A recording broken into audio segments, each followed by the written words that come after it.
शिक्षा शांतपणे मिळाल्या. पालकांनो, आज तुम्ही रंग व्यवस्थित वापरले नाही म्हणून तुमच्या मुलांची चित्रे फिकट आणि बेरंगच राहिली.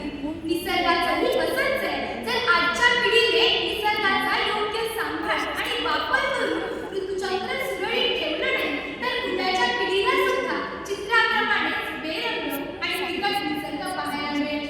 आणि हाच धोकादायक संदेश घेऊन ती तुमच्या समोर उभी आहे. नमस्कार, स्पर्धक क्रमांक 24. विषय मांडते ऋतुचक्रातील बदल आणि मानवासमोरील आव्हान. वारा वेगांचा वेडा पिसा, नभा तुझ्यात भिनारे कोण, धरा गळवी की रौद्ररूपी, करुणा तिच्यात जिनारे कोण. या कुसुमाग्रजांच्या ओळी जणूच्या वास्तवाचं जिवंत उदाहरणच आहे.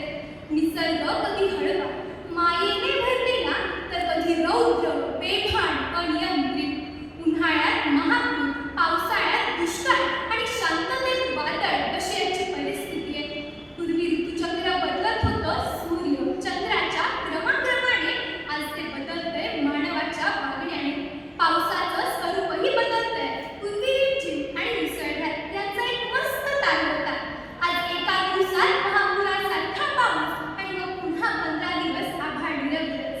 हिवाळा हा तर पृथ्वीवरचा पाहुणाच झालाय. कधी येतो आणि कधी निघून जातो समजतही नाही.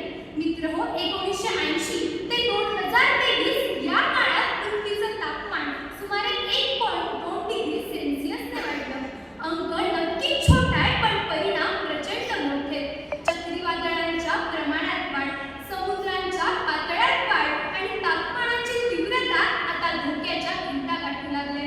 हे सर्व पाहिल्यावर वाटतं की कदाचित निसर्गातच काही बदल होत असावेत आणि त्यामुळेच हे ऋतुचक्र विस्कळीत होत असावं. पण त्याच वेळी गीतेमध्ये श्रीकृष्ण अतिशय सुंदर शब्दात सांगतात, अन्नात भवती भूतानि पर्जन्यात अन्न संभव, यज्ञात भवती पर्जन्य पर्जन्यात यज्ञ संभव.